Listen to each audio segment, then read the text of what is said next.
गोविंदा विपिन रसीले। तू गल बलिया दान, तू गल बलिया दान, बज मन श्री राधे।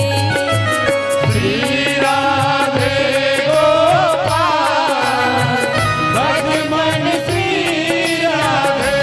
गाओ श्री राधे गोपाल, बज मन श्री राधे। श्री राधे गोपाल भज मन श्री राधे। ओ श्री राधे श्याम राधे, श्री राधे श्याम राधे। श्री राधे श्याम राधे, श्री राधे श्याम राधे। श्री राधे श्याम राधे। गाओ श्री राधे श्याम राधे। गाओ श्री राधे श्याम राधे। श्री राधे श्याम राधे। गाओ श्री राधे हरि बोल। भज मन श्री राधे। ओ श्री राधे गोपाल भज मन श्री राधे। हरे रामा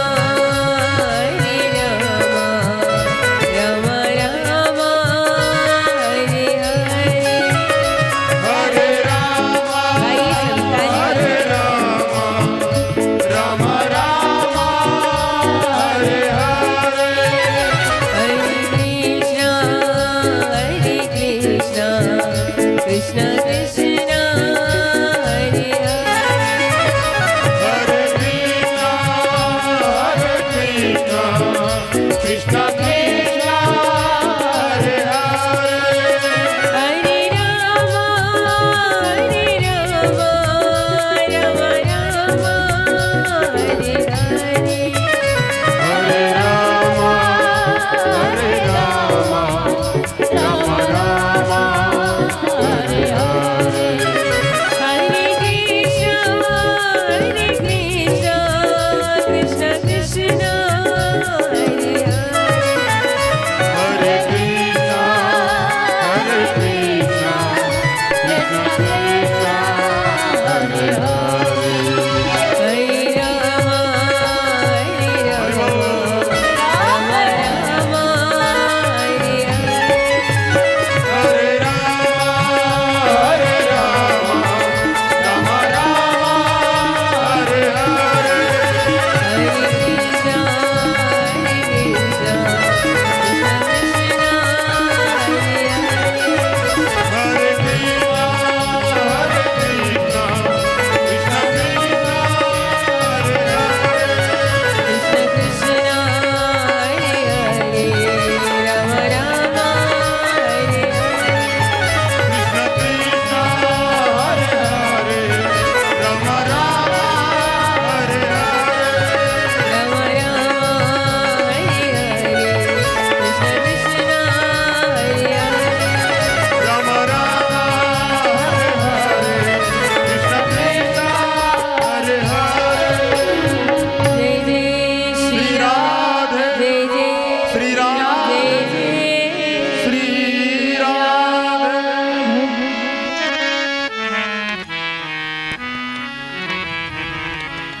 बोली बांके बिहारी लाल की जय। श्रीमद् भागवत महापुराण की जय। व्यासनारायण भगवान की जय।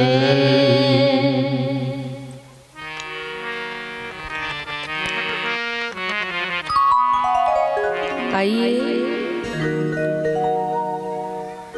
भगवान श्री राधा रमण भगवान के चरण कमलों का ध्यान करते हुए आप हम सभी श्रीमद् भागवत रूपी इस ज्ञान गंगा में प्रवेश करते हैं। भागवत की प्रवाहित रसधारा में आज कथा का तृतीय दिवस। कल आपने यहाँ अनेक अनेक कथाओं को श्रवण किया। प्रारंभ में आपने सृष्टि प्रकरण की कथा श्रवण की, कैसे हमारे प्रभु ने इस सृष्टि को बनाया, इस सृष्टि का सृजन किया। फिर आपने विदुर जी के चरित्र को, भक्त माँ करमा के चरित्र को, कैसे हमारे ठाकुर जी इतने भक्त वत्सल हैं कि मेरी ये जो इंद्रियां हैं ये सब मुझे अपनी अपनी ओर खींचती, तो कैसे इनको मैं वश में करूं। निर्विणाम नितनाम भूमन्नः सदिन्द्रिय तैष्णाता ये संभावमानेन प्राणादकं तपः प्रभु। हे प्रभु, आप बताइए मैं कैसे इनको वश में करूं, क्योंकि बंधुओं इस संसार में ऐसा कोई प्राणी नहीं है जिसके मन में सद्विचार ना हो और उसके मन में दुर्विचार ना हो। हर इंसान के अंदर अच्छाई और बुराई ये दोनों विद्यमान है, और ये जरूरी भी है। क्यों? क्योंकि रात जरूरी है, नहीं तो दिन की पहचान कैसे हो। उसी प्रकार कुमति जरूरी है, नहीं तो सुमति की पहचान कैसे हो। एक बार क्या हुआ, ये जो सुमति और ये जो कुमति है, इन दोनों बहनों में लड़ाई हो जाती है, झगड़ा हो गया। तो जैसे लड़ाई हुई तो ये दोनों बहनें गई अपने पिता ब्रह्मा जी के पास, और जाके जो कुमति है वो बोली कि हे पिताजी, मैं कुमति हूँ तो क्या, मैं आपकी बेटी नहीं हूँ। ये सारे संसार के लोग सब सुमति को ही प्रिय है, मुझसे कोई प्रेम ही नहीं करता। मैं कुमति हूँ तो क्या आपकी बेटी नहीं, मैं भी तो आपकी बेटी हूँ। आज आपको बताना पड़ेगा कि हम दोनों में से आप सबसे ज्यादा किसको प्रेम करते हो। तो ब्रह्मा जी बोले, तुम दोनों ही मेरी बेटी हो, दोनों ही मुझे प्रिय हो। कहा नहीं नहीं, एक का नाम तो लेना ही पड़ेगा। तो ब्रह्मा जी बेचारे सोच में पड़ गए, मैं क्या करूं, ये दोनों ही मेरी बेटियां। कहा तुम दोनों एक काम करो, थोड़ा चलो, चलकर वापस आओ। तो सबसे पहले जो सुमति है वो चली, थोड़ी दूर चली, फिर चलकर वापस आई। फिर जो कुमति है वो चली और वापस आई। ब्रह्मा जी बोले, हमारा निर्णय हो गया, हमें दोनों ही प्रिय हो। बोले कब कब? बोले सुमति तुम आती भी अच्छी लगती हो, और कुमति तुम जाती भी अच्छी लगती हो। सुमति अर्थात सुबुद्धि, सद्विचार, अच्छे विचार हम मानवों के हृदय में आती भी अच्छी लगती है, और कुमति अर्थात कुबुद्धि, बुरे विचार, बुराइयां हम मानवों के हृदय से जाती भी अच्छी लगती है। अभी जाएगी कैसे? इस हृदय में तो काम, क्रोध, लोभ, मदमोह सारे विकारों ने डेरा डाल के रखा है, ये जाएगा कैसे? तो जब तक हृदय में भक्ति नहीं आएगी ये नहीं जा सकती। अब भक्ति आएगी कैसे? कैसे आएगी बंधु? तो मान लीजिए आपके ग्राम तरपोंगी में कोई सेठ जी हुए। तो सेठ जी ने क्या किया, अपनी एक बढ़िया चकाचक कोठी बनवाई, बड़ा बंगला बनवाया, महल बनाया। अब महल बनवा तो लिया, पर रहने वाले केवल दो हैं, सेठ और उसकी सेठाई। बेटी थी वो ब्याह के चली गई, और एक बेटा था वो विदेश चला गया पढ़ने के लिए। आदमी बड़ा घर भी बना ले, पर रहने वालों की संख्या कम हो तो ऐसा भी घर सूना लगता है कि नहीं? बहुत बड़ा घर हो जाए, महल हो जाए, अब रहने वाले एक ही दो लोग, कैसा लगेगा? कितना खाली खाली। तो सेठ जी का भी घर महाराज बड़ा महल तो बनवा लिया, पर रहने वाले केवल दो हैं, दोनों पति पत्नी, सारा पूरा घर खाली, बिल्कुल सूना लग रहा है। तो एक दिन सेठ जी ने कहा कि देवी, हमने इतना बड़ा घर बनवा तो लिया, पर रहने वाले हम दो ही हैं, देखो सारे कमरे खाली हैं, बिल्कुल सूना सूना लगता है घर। एक काम करते, 2-4 कमरों को किराए पे दे देते हैं। तो न्यूज़पेपर पे सूचना दे दी कि हमारा घर खाली है, किसी को किराए पे कमरा चाहिए तो मेरे घर आ सकते रहने के लिए। अब जैसी सूचना दी सज्जनों, तो शहर पे कुछ 2-4 लोग आए थे जो किराए पे कब घर ढूंढ रहे थे। अब उनको सूचना मिली, ये आए और सेठ जी के घर रहने लगे। अब जैसे रहने लगे तो ये जो 2-4 लोग थे, ये थे जुआरी लोग, धीरे धीरे जुआ खेलने लगे। जुआ खेलते खेलते सेठ जी के घर को पूरा जुए का अड्डा बना दिया। अब जैसे शेर जी ने देखा तो बोले, अरे ये क्या किया तुम लोगों ने, मेरे घर को जुए का अड्डा बना दिया। मैंने ये थोड़ी सोचा था, निकल जाओ, मैं तुम लोगों को अपने घर में नहीं रखूंगा। अब जाने के लिए कहा था, जो 2-4 लोग थे वो थे दबंग लोग, हम नहीं जाएंगे, आपका सारा किराया विराया दे रहे, हम जाएंगे नहीं। होते कुछ जो कब्जा करके बैठ जाते हैं। अब सेठ जी बेचारे बड़े चिंतित, बड़े सोच में रहने लगे। तो अच्छी मुसीबत हमने मोड़ ले ली, अब क्या करें। तो एक दिन किसी दुकान के पास बैठे थे 2-4 लोग और बैठे थे। चर्चा चल रही थी कि शहर में नए एसपी साहब आए हैं, तो एसपी साहब का जो सरकारी मकान है वो भी मरम्मत हो रही है, तो एसपी साहब किराए पे घर ढूंढ रहे हैं। अब जैसे सेठ जी ने सुना, तुरंत इनकी बुद्धि लगी और लोगों से कहा कि अब मेरा घर खाली है, एसपी साहब को मेरे घर भेज दो।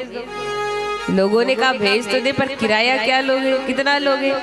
कहा भैया हमको कोई किराया विराया नहीं चाहिए, बस भेज दो। लोगों ने कहा ठीक है। अब एसपी साहब आए महाराज। अब एसपी साहब आएंगे तो उनके आने से पहले उनका सामान आएगा, बड़ा बड़ा एसपी साहब का सामान। अब इन जुआरियों ने देखा, नहीं इतना बड़ा बड़ा सामान ये किसका है। सेठ जी से बोले, ओ सेठ जी, हमने कहा था ना हम घर छोड़कर नहीं जाएंगे, किसका सामान है, कौन आ रहे रहने के लिए। सेठ जी बोले, मेरे घर पे रहने के लिए एसपी साहब आ रहे, उन्हीं का सामान है। जैसे एसपी साहब का नाम सुना सारे जुआरी डर गए। अरे राम राम, एसपी साहब आ रहे, आएंगे उनको पता चलेगा तब तो मरेंगे पीटेंगे। इससे अच्छा है कि उनके आने से पहले भाग लो।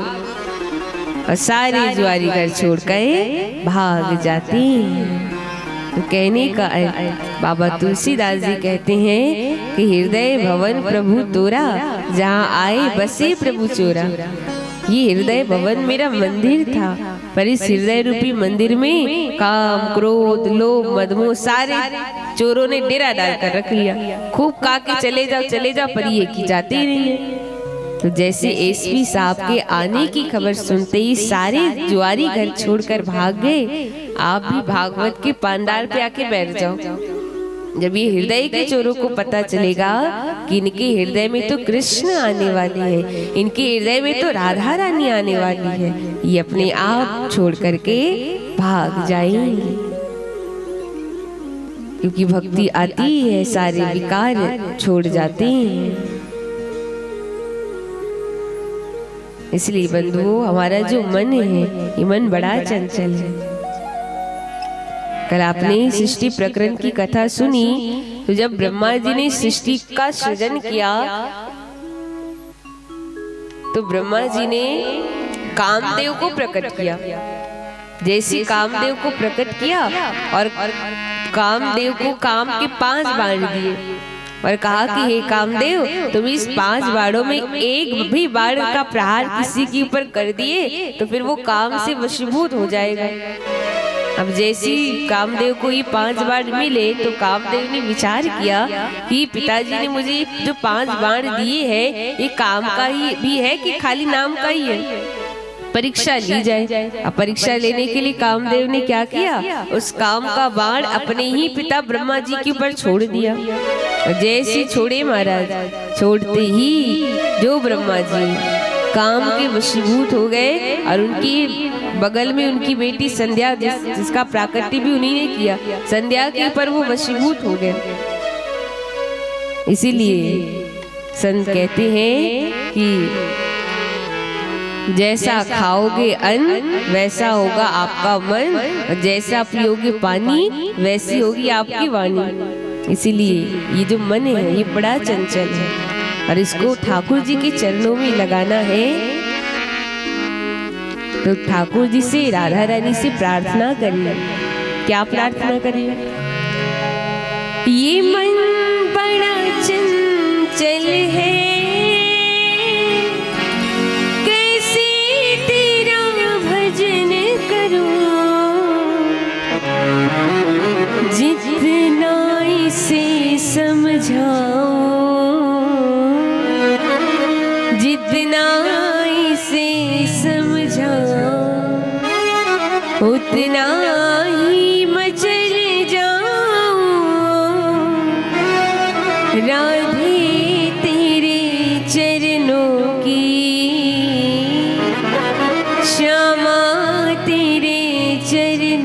की, गर धूल जो मिल जाए,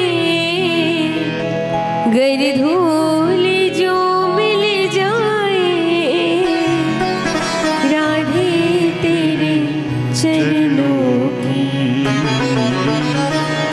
श्यामा तेरे चरणों की। इसलिए हमेशा प्रभु से ही प्रार्थना करें कि प्रभु ये मन सदा आपके चरणों में लगा रहे, आपकी कथा सुनता रहे, आपका भजन करता रहे, आपकी कथा में आपके भजन में ये मन हमेशा लगा रहे। ऐसे कपिल देवहूति संवाद की कथा आपने सुनी कि मन को वश में करना है, इंद्रियों को वश में करना है, तो सत्संग जीवन में अति आवश्यक है। फिर आपने सती चरित्र की कथा श्रवण की, कैसे माता सती ने अपने देह का परित्याग किया उस समय जब दक्ष ने मां सती भोलेनाथ का अपमान किया, तो उसी क्षण मां सती ने अपने देह को क्यों त्यागा जानते हैं सज्जन? क्योंकि ये जो माता सती है ये कोई साधारण है नहीं, वो साक्षात जगत जननी मां जगदम्बा है। और दक्ष ने माँ भगवती की तपस्या करी थी, माँ भगवती को बेटी के रूप में पाने के लिए खूब तप किया था दक्ष ने। और जब दक्ष की तपस्या से माँ भगवती प्रसन्न हुई तो माँ भगवती प्रकट होती है। ये देवी भागवत की ये कथा जब प्रकट हुई तो दक्ष ने कहा कि हे माँ, मैं आपको पुत्री के रूप में प्राप्त करना चाहता हूँ। तो माँ भगवती ने कहा कि हे दक्ष, हम तुम्हारे घर बेटी बनके तो आएंगे, हम तुम्हारे तब से प्रसन्न हैं, इसलिए हम तुम्हारी इच्छा जरूर पूरी करेंगे, आपके घर बेटी बनके जरूर आएंगे। पर याद रखना, जिस दिन आपने हमारा अपमान कर दिया फिर उसी दिन हम उस देह का त्याग कर देंगे। तो आज जैसी मां सती दक्ष के यज्ञ मंडप पर आई, दक्ष ने इतना अपमान किया कि अपने वचन के अनुसार मानी, अपने देह का उस शरीर का त्याग किया। ऐसे सती चरित्र की कथा आपने सुनी। फिर आपने अंत में बहुत ही सुंदर भगवान की नन्हे से भक्त ध्रुव जी महाराज की कथा श्रवण की, कैसे इतनी कम आयु में ध्रुव ने प्रभु को प्राप्त कर लिया। तो कितने महीने में ध्रुव ने भगवान को पाया बंधुओं? आप लोग बताइए। क्या सबने मिलकर ध्रुव जी के साथ गुरु मंत्र का उच्चारण किया है ना? तो कितने महीने में पाए? हाँ, 4 महीने तक उन्होंने खूब भजन किया और 5वें महीने में उन्होंने ठाकुर जी को प्राप्त कर लिया। बहुत बढ़िया, आप लोगों को याद है। चलिए हमारे यजमान परिवार के लिए एक बार जोरदार ताली बजाइए। ऐसे ही सबको याद रखनी है और सबको बताना है। आज मात्र 5 महीने में ध्रुव ने प्रभु को प्राप्त कर लिया। तो जब 5 महीने में छोटे से ध्रुव को भगवान मिल सकते हैं तो हमें क्यों नहीं मिलते सज्जन? क्योंकि हमने क्या सोचा है पता है? हमने सोच रखा है ये भक्ति करना हमारा काम नहीं, ये तो बूढ़े लोगों का काम है। भक्ति बचपन में नहीं 55 पर छोड़ देते हैं। पर यहाँ कल क्या हो जाए इसका कोई पता नहीं। 55 तक आते आते जी रहे कि मर रहे, इसकी कोई गारंटी है? इसलिए भक्ति करने की कोई उम्र नहीं होती है। आज ध्रुव ने बचपन से भक्ति की, तब जाकर के उनको नारायण मिले। और एक और कारण कि ध्रुव जी को नारद जी जैसे गुरु मिले, क्योंकि जीवन में गुरु अगर श्रेष्ठ है तो वो उसको प्रभु की प्राप्ति जरूर होगी। क्योंकि भगवान कहते हैं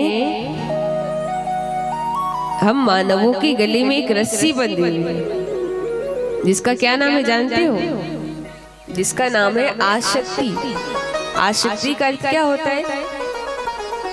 मैं इसके बगैर नहीं रह सकता, ये होता है आसक्ति। तो भगवान कहते हैं कि अगर तुम उस आसक्ति रूपी रस्सी को संसार से बांधोगे, दुनिया से बांधोगे, तो तुम दुनिया से बन जाओगे। पर उस आसक्ति रूपी रस्सी को तुमने किसी संत के चरणों में बांधा, किसी गुरु के चरणों में बांधा, तो वो संत तुम्हें मेरे द्वार तक पहुंचा देगा। इसलिए जीवन में गुरु बनाना अति आवश्यक है।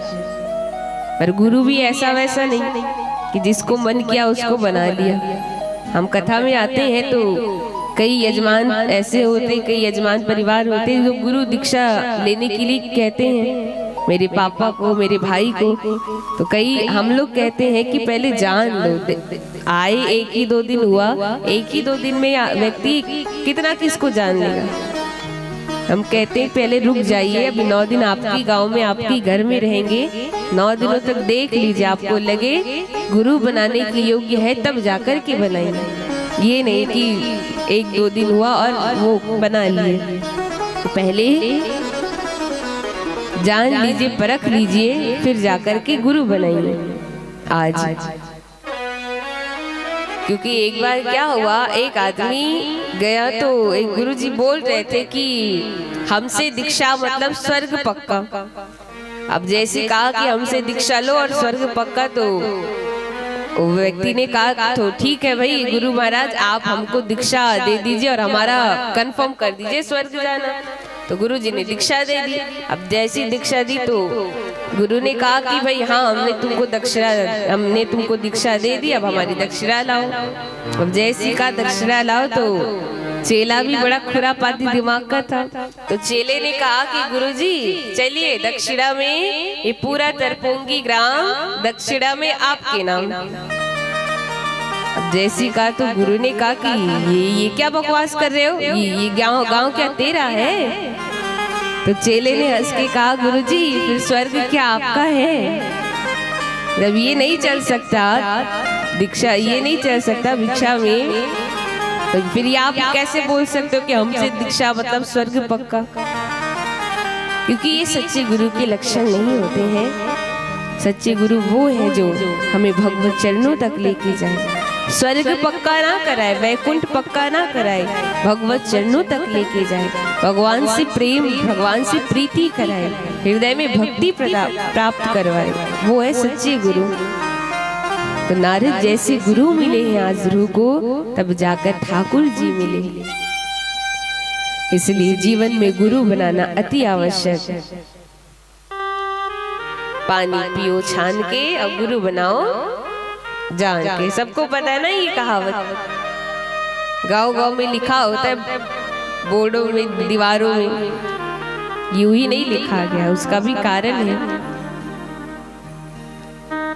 तो ऐसे भक्त ध्रुव मात्र 5 महीने में ध्रुव ने प्रभु को पा लिया। और जब 5 महीने में प्राप्त किया ना बंधु, तो क्या होता है जानते हो, हिमालय में जितने संत तपस्या कर रहे थे सब में भगदड़ मच गई, सब में हाहाकार मच गया। किस बात के लिए? सारे संत ही कहने लगे हम जो इतने युगों से तप कर रहे हैं, हमको भगवान नहीं मिले, ये ध्रुव को 5 महीने में भगवान मिल गए। बिल्कुल सही बात, इतने युग से वर्षों से संत तपस्या कर रहे हैं, उनको तो दर्शन देने भगवान नहीं आए, अब 5 महीने में छोटे से ध्रुव को दर्शन देने आ गया। क्यों आए? कारण है, ध्यान से सुनिएगा एक बार। 2 भक्त थे, तो दोनों भक्त गए हिमालय पर तपस्या करने के लिए, एक वृक्ष के नीचे जाके बैठ गए। तो देखिए जब भी कोई भक्त तपस्या करने जाते हैं तो नारद जी क्या करते हैं, उसको अपनी डायरी में एंट्री कर लेते हैं कि किस भक्त को भगवान कितने दिनों में मिले। आज जैसे दोनों भक्त आए तो नारद जी सीधे गए भगवान नारायण के पास और बोले प्रभु 2 भक्त आए हैं हिमालय में, आपकी तपस्या कर रहे हैं, बताइए ना आप उनको कब मिलोगे। तो भगवान ने कहा नारद जी आप जाइए, पहले वृक्ष के नीचे जो भक्त बैठा है उससे कहना कि उसके वृक्ष में जितने पत्ते हैं उतने दिन के बाद मैं उसको मिलूंगा, और दूसरे वृक्ष के नीचे जो भक्त है उसको कहना कि उसके वृक्ष में जितने पत्ते हैं उतने साल के बाद उसको मैं मिलूंगा, एक को दिन में और एक को साल में। तो नारद जी ने कहा प्रभु आए तो दोनों भक्त एक साथ दर्शन दो, एक को दिन में एक को साल में, क्यों? कहा बस जाके बोल दो। नारद जी ने कहा ठीक है। आए महाराज, पहले भक्त ने जैसे नारद जी को देखा प्रसन्न हो गए, जय हो नारद जी आप आए हो, अब तो भगवान जी जरूर मिलेंगे, बताइए ना भगवान कब आएंगे। नारद जी ने कहा ये देख रहे हैं ना वृक्ष, जितने पत्ते दिख रहे हैं उतने दिन के बाद मिलेंगे। अब जैसे कहा इतने दिन के बाद मिलेंगे, जो भक्त ऊपर देखने लगा, बोले प्रभु इतने दिन और लगेंगे, रोने लगा। क्या प्रभु मैं अपने घर द्वार सब पत्नी बच्चे छोड़ के आया, इतना समय बीत गया, इतने दिन और लगेंगे, रोने लगा। नारद जी मन में सोच रहे हैं, इसको दिन जान के इतना अटैक आ रहा है, उसको साल जानने में उसकी क्या हालत होगी। जैसी गए दूसरे भक्त के पास, जैसी देखे प्रसन्न हो गए। जय प्रभु आप आए हो, अब तो मुझे भगवान जरूर मिलेंगे, बताइए ना कब आएंगे दर्शन देने। का भक्त अभी बहुत समय है, इतने पत्ते हैं, उतने साल के बाद आएंगे दर्शन देने। जैसे कहा कितने साल के बाद मिलेंगे, प्रसन्न हो गया, नारद जी के चरणों में गिर पड़ा। जय हो प्रभु, भगवान आएंगे, भगवान मुझे मिलेंगे, प्रसन्न हो रहा है। नारद जी ने कहा कि मुझे लगता है तूने कुछ गलत सुन लिया, मैंने कहा जितने पत्ते उतने साल के बाद आएंगे। भक्त ने कहा नारद जी मैंने बिल्कुल सही सुना, वो आएंगे, मैं यही सुन के प्रसन्न हूँ। अब चाहे वर्ष बीत जाए, युग बीत जाए, मुझे उससे कोई मतलब नहीं, वो आएंगे तो ना। जैसे इतना ही कहा बंधुओं कि उस भक्त के समक्ष भगवान नारायण चतुर्भुज रूप शंख चक्र गदा पद्म लेकर प्रकट हो गए। बोली नारायण भगवान की जय। चतुर्भुज रूप लेकर आ गए ठाकुर जी। नारद जी ने कहा प्रभु आप इतनी जल्दी कैसे आ गए भाई, आपने तो कहा था इतने साल के बाद आओगे, अभी कैसे आ गए। भगवान ने कहा नारद मैं तुझे यही समझाना चाह रहा था, मैं योग से नहीं मिलता, क्योंकि भगवान कह रहे हैं मैं योग से नहीं मिलता, मैं तप से नहीं मिलता, मैं तपस्या से नहीं मिलता। भक्त को मुझसे मिलने में जितनी ज्यादा तड़प होती है, जितनी ज्यादा तड़पन होती है, मैं उसको उतनी ही जल्दी मिल जाता हूँ। मैं योग से तपस्या से नहीं मिलता। और आज उतनी ही तड़प ध्रुव के हृदय में थी, इसलिए मात्र 5 महीने में प्रभु ने ध्रुव को दर्शन दे दिया। बोली ध्रुव जी महाराज की जय। ऐसे भक्त ध्रुव की कथा आपने सुनी, फिर आपने श्री वृंदा उससे पूर्व आपने श्री राम वृंदावन की महिमा का आपने श्रवण किया कि ऐसा वो हमारा ब्रज धाम, हमारी जो वृंदावन बिहारी है, जो कैसे हमारी ठाकुर जी नित्य लीला कर रही हैं, ब्रज की महिमा का तो जितना भी वर्णन करे उतना कम है। और जितने भी वृंदावन के देव हैं, चाहे बाकी बिहारी को ले लीजिए, चाहे आप राधा वल्लभ जी को ले लीजिए, चाहे राधा रमण जी को ले लीजिए, ये यूं ही नहीं प्रकट हुए हैं, यूं ही इनका विग्रह नहीं है, ये भक्त के भाव में आकर, भक्त के भाव से ठाकुर जी प्रकट हुए हैं।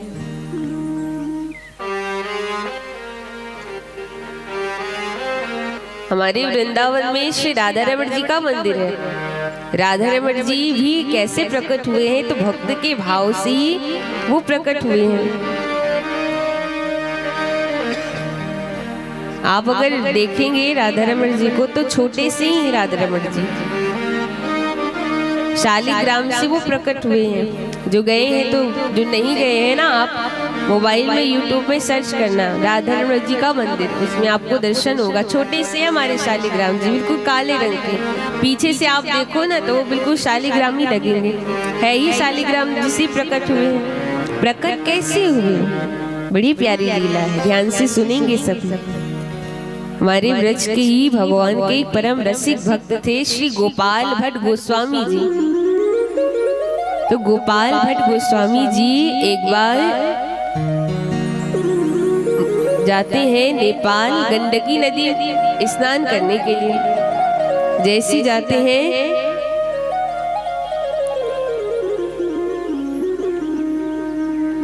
तो नदी में वो स्नान करने गए, और जैसे गंडकी नदी में स्नान किए तो उन्होंने अपने लोटे में जल भरा, और जल भर करके जैसे उसको बाहर निकाले तो उसमें कुछ शालिग्राम जी की शिलाएं आ जाती है। गोपाल भट्ट गोस्वामी जी ने देखा रही शिलाएं कैसे, तो फिर से पानी को पलट करके फिर से दोबारा जल निकाले तो फिर शिलाएं आ गई। फिर दोबारा निकाला तो इस बार 12 शालिग्राम जी की शिलाएं गोपाल भट्ट जी के लोटे में आ गई। तो अगर कोई चीज बार बार हो ना तो उस पर ध्यान देना चाहिए। सोचा कि शायद ठाकुर जी की इच्छा है कि शालिग्राम जी मेरे साथ जाए, और गोपाल भट्ट गोस्वामी जी उन 12 शालिग्राम जी की शिलाओं को लेकर के आए हैं श्री धाम वृंदावन, और रोज उनका पूजन करते थे 12 शिलाओं का, और पूजन करके रात्रि के समय उन 12 शिलाओं को कपड़े में लपेटकर पीपल के वृक्ष में टांग देते थे। ये नित्य पूजा चलती। तो एक दिन की बात है, कलकत्ता से एक सेठ जी आए। वृंदावन के जितने भी बिहारी जी हैं, जितने भी मंदिर है, तो उन विग्रह के लिए वस्त्र लेकर हमारे बांकी बिहारी जी को लेके लाए, राधा वल्लभ जी के लिए लाए, मदन मोहन जी के लिए लाए, गोविंद देव जी के लिए लाए। अब राधा रमण भगवान वो तो शालिग्राम के रूप में है।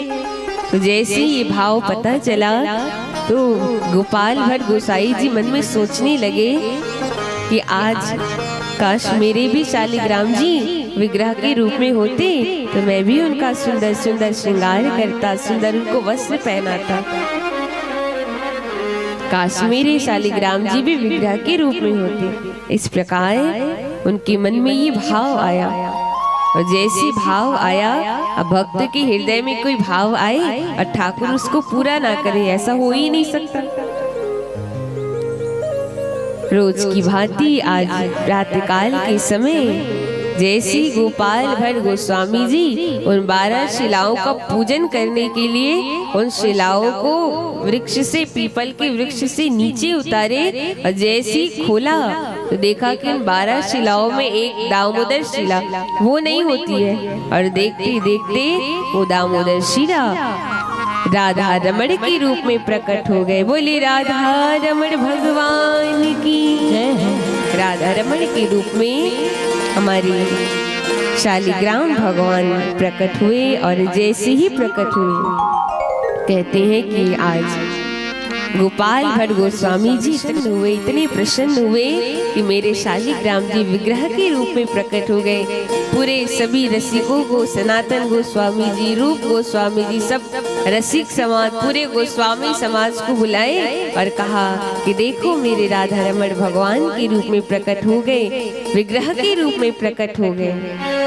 बड़े प्रसन्न हैं। और तभी से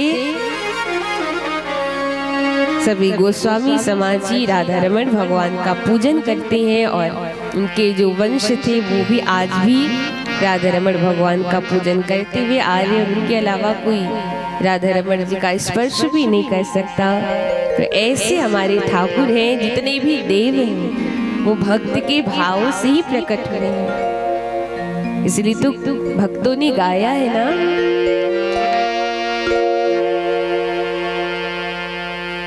गोपाल भट्ट की हृदय वेदना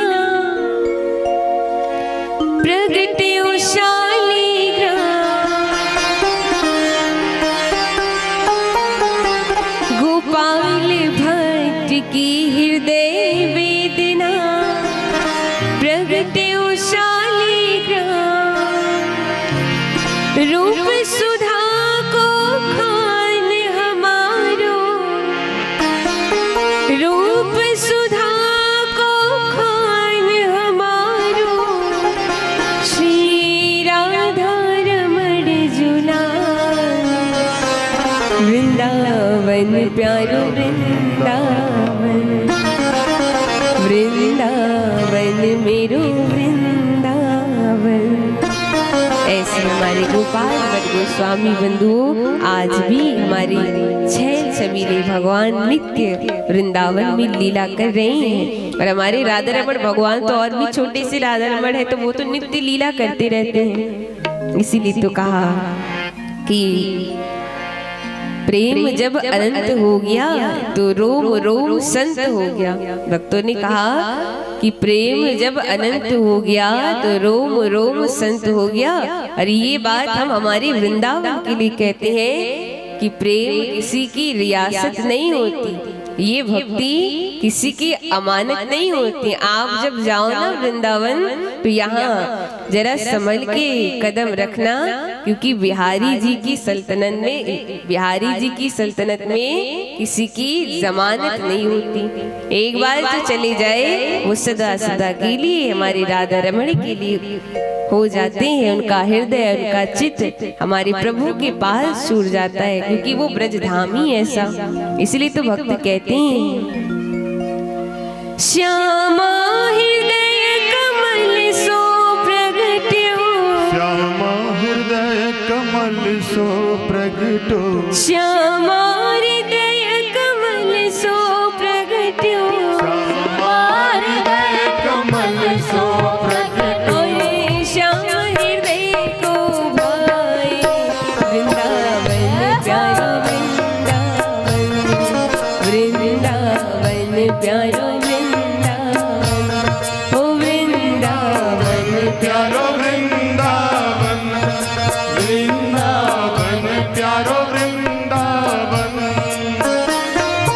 श्यामा हृदय कमल सो प्रगट्यो, श्यामा हृदय कमल सो प्रगटो, श्यामा हृदय कमल सो प्रगट्यो, श्यामा हृदय कमल सो प्रगटो, और श्याम हृदय को भाई वृंदावन प्यारो वृंदावन, वृंदावन प्यारो वृंदावन, ओ वृंदावन प्यारो वृंदावन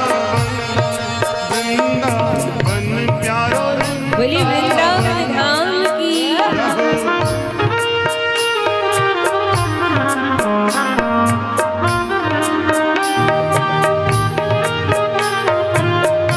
सभी लोग आओ मीठी मीठी ताली बजाओ।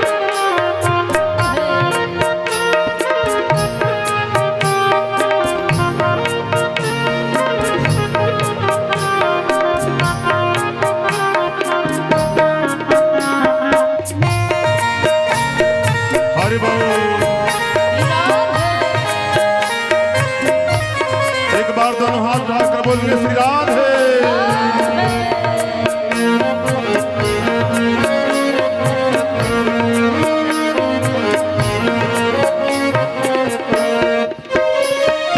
सब सुख सागर रूप उजागर रे वृंदावन धाम, सब सुख सागर रूप उजागर वृंदावन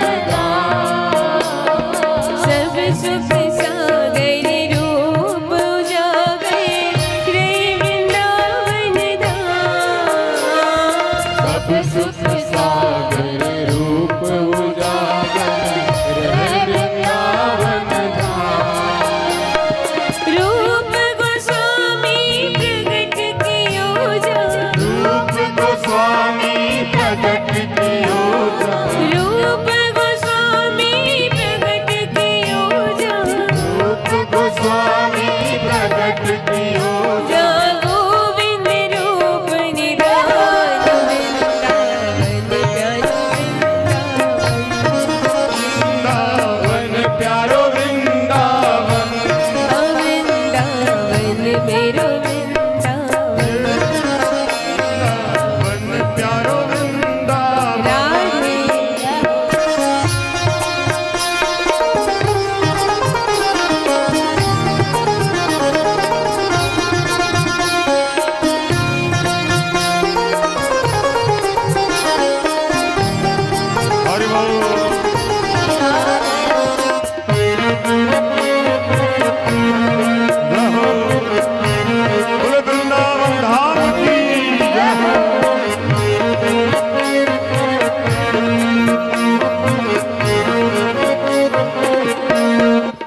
जन मन सुखदाम।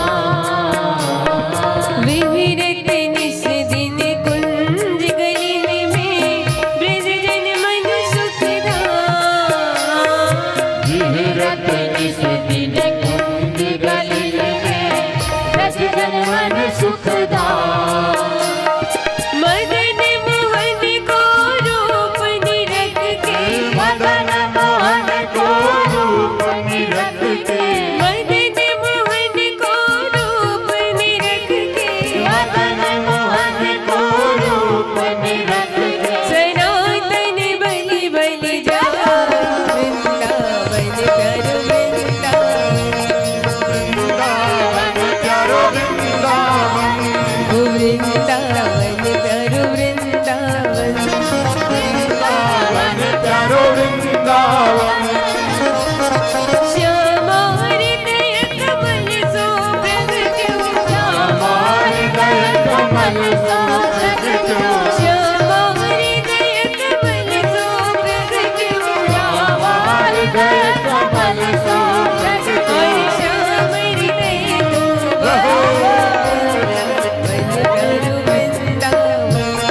वृंदावन प्यारो वृंदावन। वृंदावन मेरो वृंदावन। वृंदावन प्यारो वृंदावन।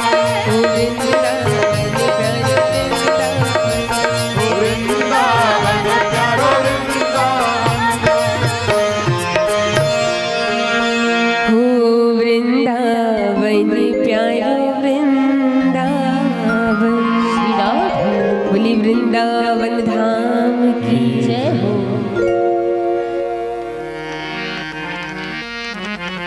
तो ऐसे हमारी श्री राधा रमण भगवान और ऐसे वो ब्रजधाम श्री वृंदावन धाम जहाँ नित्य ठाकुर आज भी लीला कर रहे हैं। तो ऐसे वृंदावन की महिमा आपने श्रवण की और फिर आगे सुखदेव जी ने ध्रुव जी के वंश का निरूपण किया है। ध्रुव जी कहते हैं, सुखदेव जी कहते हैं कि ध्रुव के पुत्र हुए उत्कल, उत्कल के पुत्र हुए अंग, अंग के पुत्र हुए वेल। तो बंधुओं देखिए, जो व्यक्ति के बिगड़ने के 4 साधन होते हैं, रूप, यौवन, संपत्ति, ऊंचा पद मिल जाना। तो आज ये वेन है, ये बड़े उदंड हुए, ना ये संतों का सम्मान करते, ना ये गौ ब्राह्मणों का सम्मान करते। और शास्त्र कहते हैं कि यदा देवेषु वेदेषु गोषु विप्रेषु साधुषु धर्मे मयि च विद्वेषा सवासु विनश्यति। शास्त्र कहते हैं कि जो व्यक्ति गौ ब्राह्मणों का, संतों का सम्मान नहीं करता, उसको मरने से कोई नहीं रोक सकता। आज संतों ने वेन को खूब समझाया, इस वेन की समझ में बात आई नहीं, इसलिए संतों ने श्राप दे दिया, जिससे वेन की मृत्यु हो गई। और फिर संतों ने ही अपनी मंत्र शक्ति से इसके शरीर से दूसरा पुरुष उत्पन्न किया, जिसका नाम हुआ पृथु महाराज। बोली पृथु महाराज की। 24 अवतार में ये पृथु अवतार है। पृथु महाराज की पत्नी अर्ची जो साक्षात लक्ष्मी का स्वरूप है, बड़े अच्छे राजा हुए राजा पृथु। पर कभी कभी क्या होता है संसार में, इनके पूर्वजों ने जो पाप कर्म किया, जिनके पापों का परिणाम आज प्रकृति सबको दे रही है। किसान खेतों में अन्न उगा रहे हैं, आधा भी प्राप्त नहीं हो रहा, भूमि सूख चुकी है, वर्षा नहीं हो रही, लोग त्राही मचा है, लोग भूखे मर रहे हैं। देख करके पृथु महाराज को माता पृथ्वी के ऊपर बड़ा क्रोध आया और माता पृथ्वी को मारने के लिए दौड़े। तो माँ पृथ्वी ने गौ का रूप धारण कर दिया। और शास्त्र कहते हैं कि गाओ विश्वस्य मातरा, गाय को कभी मारना नहीं चाहिए, गाय विश्व की माँ। जैसे ही गौ का रूप लिया पृथु महाराज रुक जाते हैं।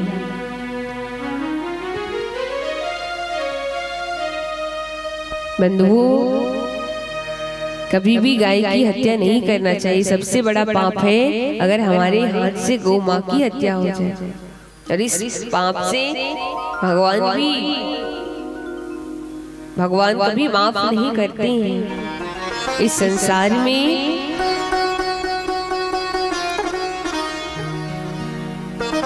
सबकी उपमा दी जा सकती, पर गौ माँ की उपमा कोई नहीं दे सकता।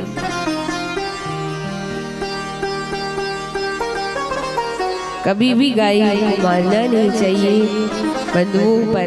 कितनी दुर्भाग्य की बात है कि आज के समय में उसी गौ माँ के ऊपर कितनी निर्ममता से कितने अत्याचार हो रहे हैं। उसी गौ माताओं को कत्ल खाने भेज दे रहे हैं। इस संसार में आप गौ माँ के बगैर आप कोई धर्म का कार्य भी नहीं कर सकते। जब पितृपक्ष आता है आप कुछ नहीं कर सकते, आप में कुछ करने का सामर्थ्य नहीं है। लेकिन अगर आपने गौ माँ को एक रोटी भी खिला दी ना, वो रोटी भी आपके पितरों को प्राप्त होगी, क्योंकि गौ माँ के अंदर 33 कोटि देवी देवता का वास है। आपने गौ माँ का पूजन कर लिया, आपने समग्र देवताओं का पूजन कर लिया। तो आपसे निवेदन करो, आप जब पितृपक्ष आए उस समय उन 15-16 दिन हमारे जो पितर होते हैं वो आते हैं, वो देखते हैं, वो राह देखते हैं कि आप उनको कुछ दो जिससे वो उसको ग्रहण कर सके।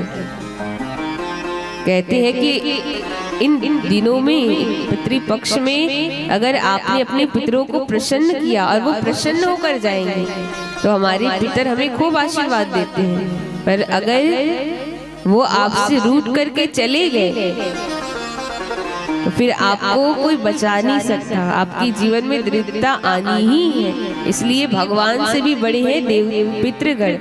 इसलिए पितरों को कभी भी निराश मत करना, उनको हमेशा प्रसन्न रखना चाहिए। इसलिए हमारे शास्त्रों ने कहा है कि आप कुछ नहीं कर सकते, आप गौ माँ को एक रोटी खिला दीजिए, वो रोटी भी आपके पितरों को प्राप्त होगी। इतनी फलदायी, इतनी पुण्य प्रदायिनी है हमारी गौ माँ। आप गौ की माँ के बगैर कोई यज्ञ हवन नहीं कर सकते। आप हवन करो, यज्ञ करो तो उसमें गौ माँ का ही पंचगव्य की आवश्यकता होती है। उसके बगैर आपका यज्ञ संपूर्ण पूरा नहीं हो सकता। आप कथा भी करा रहे हो ना, तो इस कथा में गौ दान जब तक नहीं करोगे आपका यज्ञ पूर्ण नहीं होने वाला। हमेशा ध्यान रखिए, जो कोई भी आप यज्ञ कराइए, हवन कराइए, कोई भी कथा कराइए, चाहे आप भागवत करा रहे, चाहे आप राम कथा कराए, चाहे शिव महापुराण कराए, गौ दान का विशेष महत्व। आपको गौ दान करना ही पड़ेगा। गौ दान के बगैर यज्ञ पूर्ण नहीं होता है।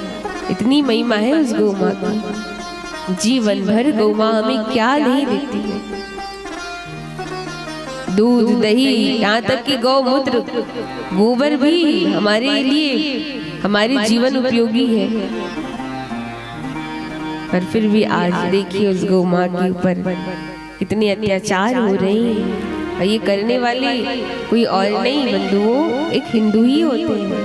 कितने दुख की, सबसे बड़ी दुख की बात तो यही है। अन्य तो जो कर रहे सो कर रहे, पर आज के समय में गौ माँ को कत्ल खाने भेज रहे हैं हिंदू ही।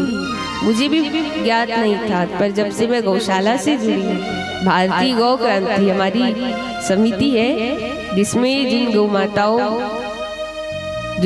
माताओं का एक्सीडेंट हुआ होता है, जिन गौ माताओं को के कत्ल खाने भेजे जाते हैं, ऐसी गैयाओं की रक्षा की जाती है। और उसमें जुड़ने के बाद मुझे पता चला कि चंद पैसे के लिए एक किसान ही, ऐसे कितने सारे केस हमको मिले, पता चला जिसमें एक किसान ही गौ माँ को कत्ल खाने अन्य धर्म के लोगों को बेच दे रहे हैं। कितने दुख की बात है। अन्य तो कर ही रहे हैं, पर हिंदू तो ना करे कम से कम। माँ कह रहे हैं और माँ कहकर भी हम ऐसा उनका अपमान कर रहे हैं। कितने दुख की बात है। गोपाल की प्रिय है हमारी गौ माता। आपने गोपाल को प्रसन्न करना है ना, तो उनकी गैया का उनकी सेवा करनी पड़ेगी। इसलिए मैं व्यासपीठ से प्रार्थना करूं, आप घर में गौ माँ नहीं रख सकते कोई बात नहीं, पर जहाँ गौ माँ की रक्षा हो रही है, जहाँ गौ माँ की सेवा हो रही है, वहाँ कुछ धन दान करके उस माँ की सेवा जरूर करिए, क्योंकि कुछ पैसा दान करने से आपको कुछ जाएगा नहीं, लेकिन उस कुछ धन से उस गौ माँ की सेवा होगी, जिसका पुण्य किसको मिलेगा? आप ही को मिलेगा। इसलिए हमेशा ये प्रयास करिए कि जहाँ भी गौशाला हो अपना कुछ धन, आप ये मत सोचिए आप दे रहे तो आपका जा रहा है, भगवान आपको उसका डबल देंगे। ऐसी जगहों की आप सेवा करिए। ऐसी हमारी गौ माता है। पर आज के समय में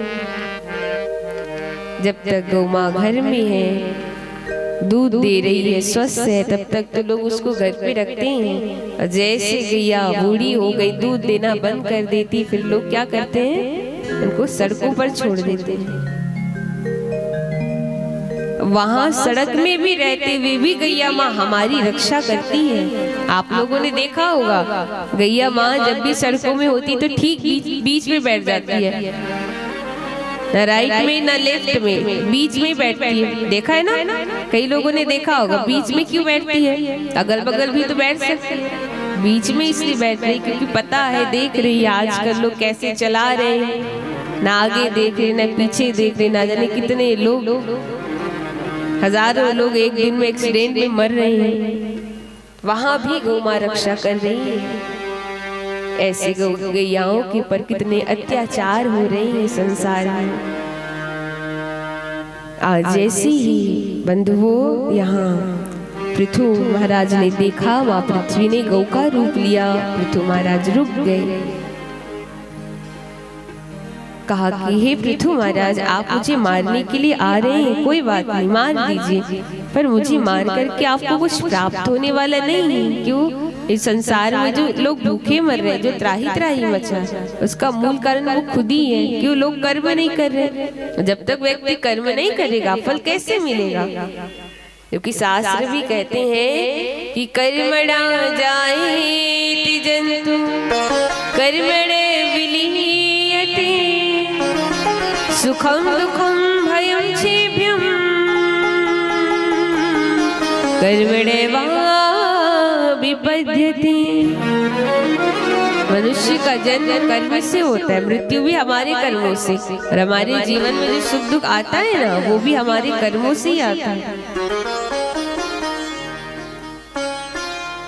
हम जैसा जैसा कर्म करेंगे वो हमें भोगना ही पड़ेगा। लोग भाग्य के भरोसे बैठे रहते हैं। भाग्य में जो लिखा है वो तो होना ही है, वो तो होकर रहेगा, और हम अपने कर्मों से अपने भाग्य को बदल सकते हैं।